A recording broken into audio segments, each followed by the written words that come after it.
बहू, मैंने दुख दिए हैं तो मुझे सुख क्यों मिलेगा। शिक्षाप्रद कहानी। इस पैकेट में क्या लेकर आए हो? नेहा ने तेज आवाज में पूछा तो रोहन सकपका गया। वो माँ के लिए साड़ी लेकर आया हूँ। उनकी साड़ी फट गई है और बदरंग सी हो गई है। ओहो, अब तुम्हारी माँ को इस उम्र में नई साड़ी की क्या ज़रूरत है? और भला पहनकर जाएंगी भी कहाँ? मैं ही अपनी कोई पुरानी साड़ी दे दूंगी। बेकार में ही खर्च किया। फिर साथ में पेटीकोट और ब्लाउज भी सिलवाना पड़ेगा। उसका खर्चा अलग से होगा। तुम रहने ही दो और ये साड़ी तो मुझे दे दो। साड़ी का बिल देखते ही नेहा के माथे की त्योरियां और चढ़ जाती हैं। हे भगवान, इतनी महंगी साड़ी, वो भी इस बुढ़िया के लिए। आज तक मेरे लिए तो कुछ नहीं लाए और अपनी माँ के लिए साड़ी ले आए। नेहा ने पूरे घर में हल्ला मचा दिया। उसका बेटा भी दौड़ता हुआ आया और मम्मी को रोता देख चुप कराने लगा। मम्मी, आप क्यों रो रही हैं? पापा ने आपको डांटा क्या? ये सब नज़ारा देखकर विमला जी चुपचाप अपने कमरे में चली गई। उन्होंने तो बस रोहन से इतना कहा था कि साड़ियाँ बहुत पुरानी हो गई हैं, नई लाने को तो नहीं कहा था। उनकी आंखों से आंसू बहने लगे। अकेली सास सबको भारी लगती है। बहू फिर कदर नहीं करती है और उनके पास तो कोई जायदाद भी नहीं है, बल्कि वो अपने बेटे बहू पर निर्भर है। 2 पैसा हाथ में होता तो वो भी सम्मान से जी सकती थी। बुढ़ापे में सम्मान, प्यार और देखभाल के अतिरिक्त कुछ चाहिए भी नहीं होता है। अब अकेले कमरे में आंसू बहाकर रह गई। बेटा रोहन भी सीधा था, उनके लिए सोचता तो था, पर नेहा कुछ करने नहीं देती थी और पूरे घर को सिर पर उठा लेती थी। विमला जी को अपनी बहू से डर लगता था, इसलिए वो चुपचाप से सब सहन कर लेती थी और बेटे को भी कहती थी, अब तो नेहा ही इस घर की लक्ष्मी है। वो जैसे भी रहे, उसे अपने हिसाब से रहने दिया कर। मेरी तो उम्र हो गई है, मेरी ज़्यादा चिंता मत किया कर। रोहन भी अब ज़्यादा दखलंदाजी नहीं करता था। अपने ऑफिस का काम करता और घर पर चुप रहता था। एक दोपहर को विमला जी खाना खा रही थी तो उन्हें सब्जी में मिर्च तेज लगी, तो उन्होंने नेहा से दही मांगा। उसने मना कर दिया। अब जैसी भी सब्जी है चुपचाप खा लो। दही तो मैंने आलोक के लिए रखा है, वो स्कूल से आकर खाएगा। आप कुछ काम तो करती नहीं हो, दिन भर पलंग तोड़ती हो। आलोक तो खेलने कूदने जाएगा, दिन भर मेहनत करेगा। विमला जी ने आधा अधूरा खाना खाया, मुंह जल रहा था तो प्रसाद का गुड़ खा लिया। नेहा की अपनी ही अलग दुनिया थी। वो बस 2 वक्त का खाना अपनी सास को देती थी और अपने घूमने निकल जाती थी। कभी बाजार तो कभी पड़ोसन के घर चली जाती थी। उसे इस बात की जरा भी परवाह नहीं होती थी कि उसकी बूढ़ी सास घर पर अकेली है। उनका भी दम घुटता होगा, उनका भी मन करता होगा कि कोई तो उनके भी पास में बैठे। शाम के 4 बजने को थे। नेहा घर नहीं लौटी और आलोक को दूध पीना था तो उसने दादी को दूध देने के लिए कहा। विमला जी ने दूध बनाया और हाथ में गिलास लिया था कि नेहा आ गई। उनके हाथों में दूध का गिलास देखकर गुस्से से भर गई। आपको शर्म नहीं आती? मेरे पीठ पीछे दूध का गिलास गटक रही हैं। बहू, वो आलोक को दूध चाहिए था, मैं तो बस उसके लिए बना रही थी, विमला जी ने कहा। मैं जानती हूँ ये सब बहानेबाजी है।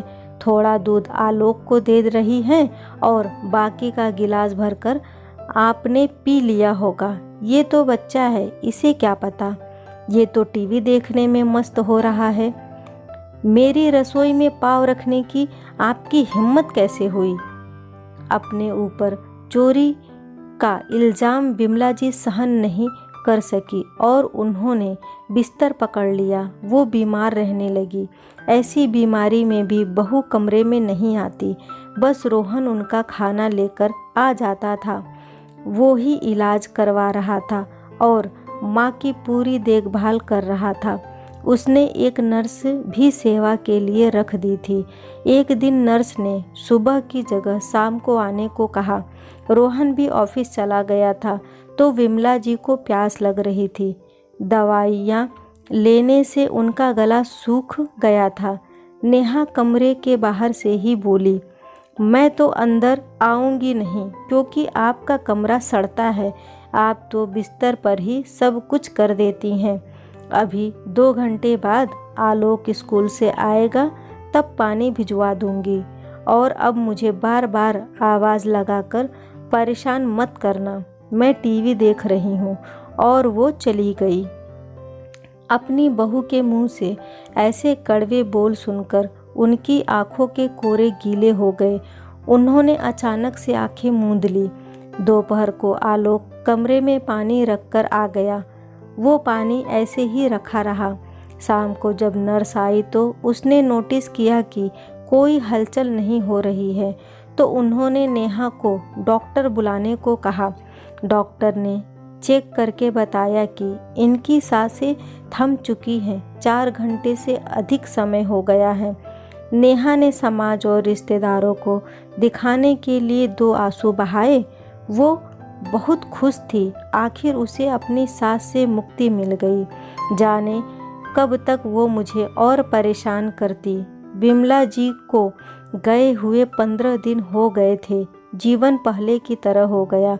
रोहन ऑफिस जाने लगा और नेहा भी अपने बेटे आलोक की परवरिश में लग गई। दिन गुजरने लगे और सालों बीत गए। अब आलोक बड़ा हो गया था। उसकी भी नौकरी लग गई। अब नेहा जी को लग रहा था कि वो अपने बेटे की जल्दी से शादी कर दे ताकि बहू आकर घर संभाल ले। कुछ महीनों बाद आलोक को किरण पसंद आ गई। दोनों की धूमधाम से शादी हो गई। किरण पढ़ी लिखी और अहंकारी लड़की थी। उसे लगता था कि उसके जैसा ज्ञान संसार में किसी के भी पास नहीं है। वो अपने आप को हर चीज़ में मास्टर समझती थी। घर चलाने से लेकर बाजार का काम वो खुद ही कर लेती थी। नेहा जी कुछ कहती तो उनकी तो एक भी नहीं सुनती थी। अपने हिसाब से खर्चा करती और खाना बनाती थी।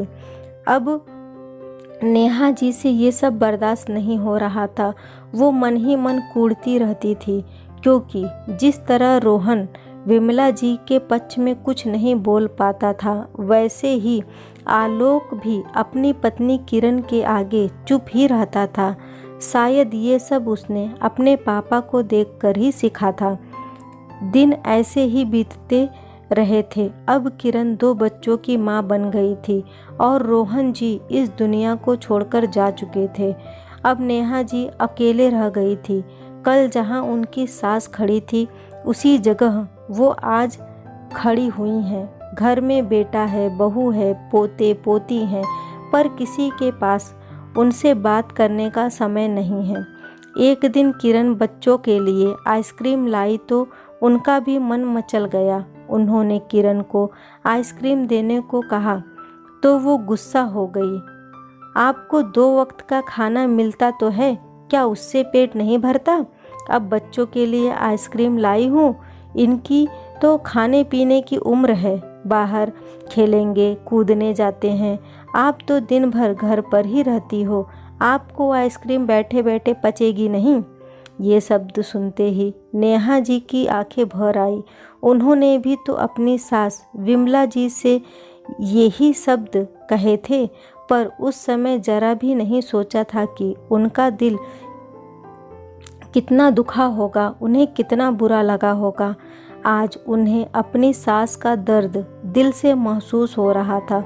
नेहा जी से अब चला भी नहीं जाता था। वजन ज़्यादा होने की वजह से घुटनों में दर्द रहने लगा था। एक दिन वो घर के ही बाथरूम में फिसल गई और उन्हें रीढ़ की हड्डी में चोट आई तो डॉक्टर ने बेड रेस्ट बता दिया था। साड़ी पहनने में दिक्कत होती थी, इसलिए उन्हें गाउन पहनने के लिए बोला ताकि आराम मिल सके। आलोक ने कहा, तुम मम्मी के लिए 2 गाउन ले आना। तो ये सुनकर किरण का पारा चढ़ गया। नए गाउन लाकर क्या करोगे? फालतू खर्चे करोगे? बच्चों पर ही इतना खर्च हो जाता है, उस पर इन पर खर्चा करना फालतू है। वैसे भी अब इनकी उम्र हो गई है। मेरे पास कुछ पुराने गाउन पड़े हैं तो ये पहन लेंगी। मैं तो वैसे भी काम वाली को देने वाली थी, अच्छा हुआ जो नहीं दिए।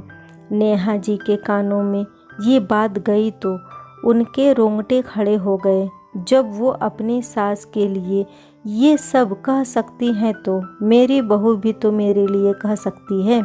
मैंने जब कर्म ही ऐसे किए हैं तो अच्छे फल कहाँ से मिलेंगे? इसमें किसी का कोई दोष नहीं है। मैंने अपनी सास का इतना अपमान किया तो मुझे सम्मान कहाँ से मिलेगा? ईश्वर सब कुछ इसी जन्म में दिखा देता है। सास की सेवा करती तो मेरी बहू भी मेरी सेवा करती। एक दिन किरण उनके कमरे में आकर कुछ ढूंढने लगती है। सारी अलमारी फैला देती है, सारे बक्से खोल देती है, पर कुछ नहीं मिलता है। मेरी वो सोने की चैन नहीं मिल रही है। मैं बहुत दिनों से खोज रही थी, पर आज दिमाग में आया कहीं आपने तो मुझे परेशान करने के लिए चोरी करके छुपा तो नहीं दी। किरण उन पर सीधे सीधे चोरी का इल्ज़ाम लगा रही थी और नेहा जी लाचार सी बिस्तर पर लेटी हुई थी। आज उनका मन बड़ा आहत हुआ था। आखिर वो अपने ही घर में चोरी क्यों करेंगी? बिस्तर पर उनसे लेटा नहीं जा रहा था। मन को सदमा लगा था, पर फिर उन्होंने उसे सहन कर लिया, क्योंकि उन्होंने भी अपनी सास पर दूध के गिलास की चोरी का इल्ज़ाम लगाया था। वो ईश्वर सब हिसाब यहीं पूरे कर देता है। जो जैसा करता है उसे वैसा ही मिलता है। कोई किसी को सुख या दुख नहीं देता है। कर्मों का फल सबको भोगना होता है। एक दिन कोई पड़ोसन उनसे मिलने आई तो किरण अंदर नहीं आई। क्या करूं? सास सब कुछ बिस्तर पर ही करती है, मैं तो अंदर नहीं जा सकती हूँ। मेरी तो नाक बर्दाश्त ही नहीं कर पाती है। आज नेहा जी को बड़ा भारी दुख महसूस हुआ। उनकी हालत के लिए वो खुद अपने को जिम्मेदार मानने लगी थी। बिस्तर पर लेटे लेटे उनकी पीठ अकड़ चुकी थी और शरीर में कीड़े लगने लगे थे। उन्हें अंदाज़ा हो गया था कि अब उनका अंतिम समय नज़दीक आ रहा है। उन्होंने एक दिन कमरे में अपने बेटे और बहू को बुलाया ताकि वो अपने मन की बात कह सके। उन्होंने सारी जायदाद बहू के नाम कर दी और अपने सारे गहने भी बहू किरण को सौंप दिए और बेटे बहू से बोली, बेटा आलोक, जो गलती तेरे पापा ने की वो ही गलती तूने दोहराई। मैं तुझे दोष नहीं दे सकती हूँ, क्योंकि तूने वो ही किया जो हमेशा से देखता था। और किरण बहू, जो दुख मैंने अपनी सास को दिए वो ही पलटकर मुझे मिल रहे हैं। दोष तेरा नहीं है। मैं अच्छा करती, उन्हें दुख ना देती तो आज मैं भी तुझसे सेवा की उम्मीद कर सकती थी। आज मुझे बड़ा ही पछतावा हो रहा है। मैंने मेरी सास का क्यों दिल दुखाया, उन्हें तकलीफ़ें दी। आज यही सब मेरे साथ हुआ तो मुझे उनकी तकलीफ़ों का एक एक आंसू का दर्द समझ आ रहा है। पता नहीं सास बहू का रिश्ता ऐसा क्यों होता है। सास को कभी बहू की तकलीफ़ नज़र नहीं आती और बहू कभी सास की तकलीफ़ नहीं समझती है, जबकि रहना दोनों को एक साथ होता है। बहू सास को माँ समझकर सम्मान प्यार दे तो घर में शांति बनी रहेगी, और सास बहू को बेटी समझेगी तो घर में झगड़े नहीं होंगे। लेकिन जीवन का ये छोटा सा मंत्र भी किसी की समझ में नहीं आता है। नेहा जी ने बेटे बहू को आशीर्वाद दिया और अपनी अंतिम सांस ली। आज किरण को भी बहुत पछतावा हो रहा था। काश वो अपनी सास की सेवा करती, उसके भी एक बेटा है और अब वो भी अपने भविष्य से डरने लगी थी, क्योंकि उसने भी तो अपनी सास को तकलीफ़ दी थी। सीख, जैसा करोगे वैसा भरोगे, ये सबको पता है, फिर भी लोग बुरा कर्म करने से पहले सोचते नहीं हैं। अगर घर के बुजुर्गों को तकलीफ़ और दुख देते हैं और यही सब जब उनके साथ होता है तो उन्हें बड़ा पछतावा होता है। दोस्तों, कैसी लगी ये कहानी मुझे कमेंट करके ज़रूर बताइएगा। वीडियो को लाइक और शेयर करना न भूलें। चैनल पे पहली बार आए हैं तो इसे सब्सक्राइब ज़रूर करें। कहानी सुनने के लिए आपका बहुत बहुत धन्यवाद।